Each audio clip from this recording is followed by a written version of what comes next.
नमस्कार। शाम के 5 बज चुके हैं और वक्त हो चला है राजनीतिक दंगल का।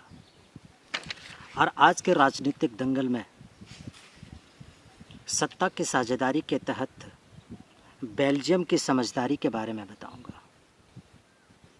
बेल्जियम की समझदारी अर्थात बेल्जियम की सरकार ने बेल्जियम में जातीय संघर्ष से निपटने के लिए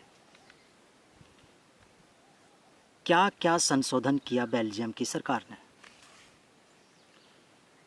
और आज यह सत्ता की साझेदारी के तहत 10वीं क्लास के 5वें एपिसोड की शुरुआत होने जा रही है। और आज के इस 5वें एपिसोड में बेल्जियम में जातीय संघर्ष को निपटने के लिए बेल्जियम की सरकार ने, वहाँ की केंद्रीय सरकार ने अपने संविधान में 4 संशोधन किए। आइए जानते हैं कि ये 4 संशोधन कौन कौन से संशोधन किए गए और इस संशोधन से बेल्जियम की सरकार ने वहाँ पर जातीय संघर्ष को किस प्रकार से निपटा। आइए एक एक करके मैं आपको बताता हूँ। समय है सन 1970 से लेकर के 1993 ईस्वी तक का। 1970 से 1993 ईस्वी तक बेल्जियम की सरकार ने जातीय संघर्ष से निपटने के लिए 4 प्रमुख संशोधन किया। उसमें से पहला संशोधन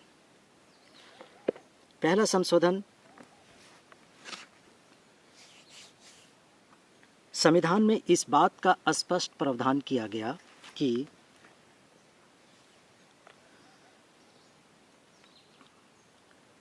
बेल्जियम में जो डच भाषी और फ्रेंच भाषी वर्ग के लोग जो हैं वे एक अल्पसंख्यक हैं और दूसरे बहुसंख्यक के रूप में हैं।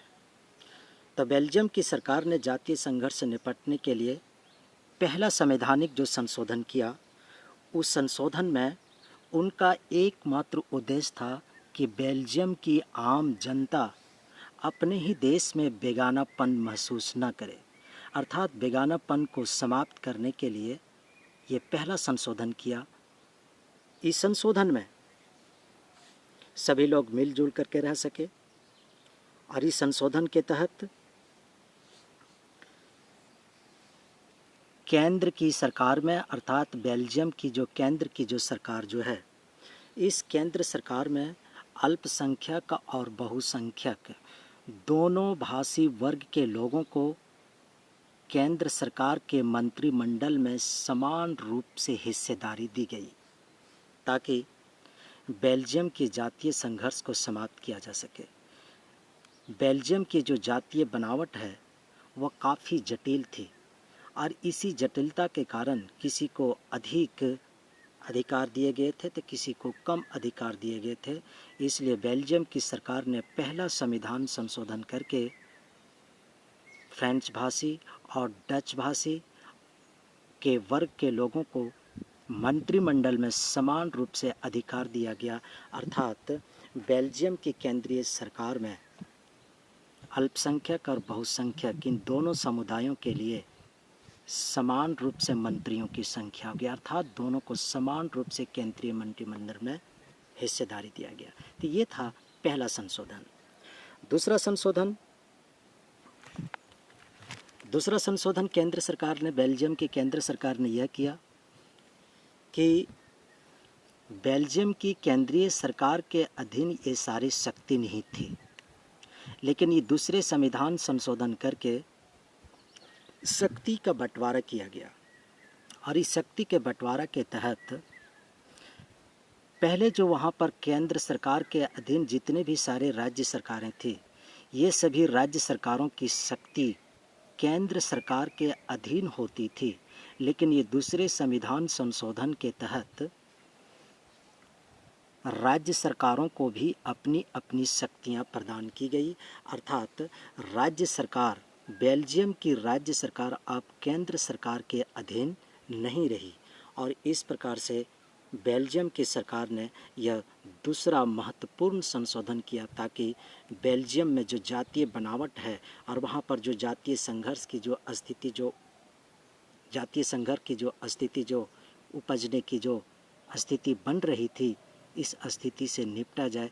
इसलिए केंद्र सरकार और राज्य सरकार केंद्र सरकार ने भी पूरी की पूरी शक्ति राज्य सरकार को दे दी है, या यूं कहें कि राजनीतिक भाषा में कि केंद्र सरकार ने राज्य सरकारों को पूरी तरह से स्वायत्तता दे दिया ताकि बेल्जियम में जातीय संघर्ष से निपटा जा सके। तीसरा महत्वपूर्ण संशोधन उन्होंने यह किया कि ब्रुसेल्स, जो बेल्जियम की जो राजधानी है ब्रुसेल्स जो वहाँ पर एक अलग सरकार थी और उस अलग सरकार में सिर्फ डच भाषी लोगों की ही सरकारें रहती थी। उस बेल्जियम की राजधानी जो ब्रुसेल्स है, उस ब्रुसेल्स की राजधानी में वहाँ पर भी डच भाषी वर्ग के लोग और फ्रेंच भाषी वर्ग के लोगों को भी समान रूप से वहाँ की सरकार में अधिकार दिया गया ताकि बेल्जियम में सत्ता की साझेदारी को बेहतर तरीके से बंटवारा किया जा सके और जातीय संघर्ष की स्थिति से निपटा जा सके।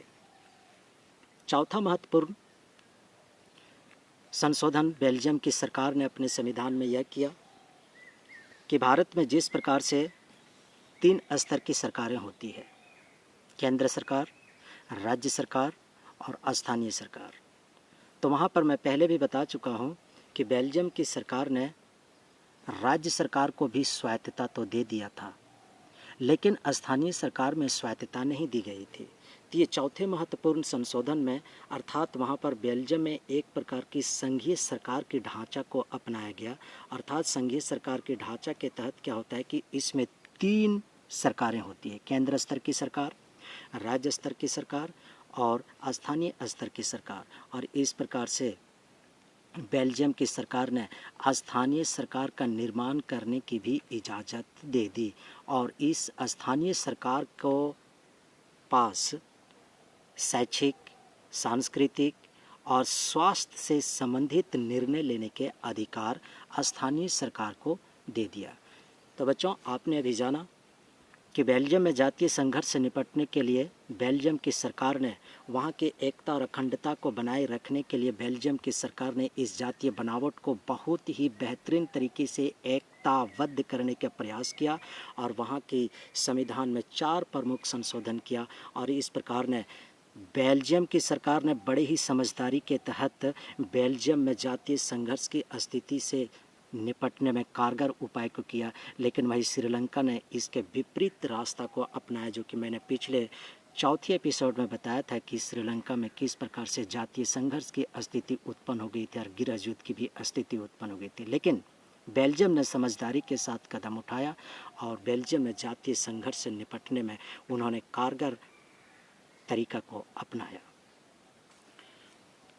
ये श्रीलंका और बेल्जियम की सत्ता की साझेदारी के तहत हम सबों को यह ज्ञान क्या मिलता है, हम सबों को यह निष्कर्ष क्या प्राप्त होता है कि बेल्जियम में समझदारी से काम लिया गया, श्रीलंका में जातीय संघर्ष की स्थिति उत्पन्न होगी। आखिर जो इस प्रकार की जो स्थिति जो उत्पन्न होगी, इस स्थिति में हम सबों को क्या शिक्षा प्राप्त होती है, क्या जानकारी प्राप्त होती है। तो मैं आपको जानकारी के लिए बता दूं कि बेल्जियम का मॉडल थोड़ा तो जटिल तो ज़रूर है, लेकिन उतना भी जटिल नहीं है। बेल्जियम ने जो समझदारी से जो काम किया, वहाँ पर यह तरीका काफ़ी कारगर साबित हुआ। गृह युद्ध की स्थिति से निपट लिया। बेल्जियम की भाषा जो थी फ्रेंच और डच, इन दोनों वर्ग के लोगों को समान रूप से जब अधिकार दे दिया गया तो वहाँ पर जातीय संघर्ष की स्थिति बिल्कुल समाप्त हो गई। और मैं चलते चलते आपको यह भी बता दूं कि जब अनेक यूरोपीय देशों ने साथ मिलकर के यूरोपीय संघ बनाने का जब फैसला लिया तो यूरोपीय संघ की मुख्यालय को भी ब्रुसेल्स में स्थापित किया गया था।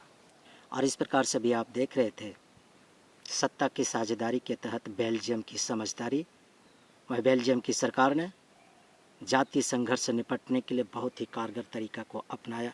लेकिन श्रीलंका ने इस प्रकार की कोई भी तरीके को नहीं अपनाया, जो कि आप पिछले एपिसोड में आप सुन चुके हैं।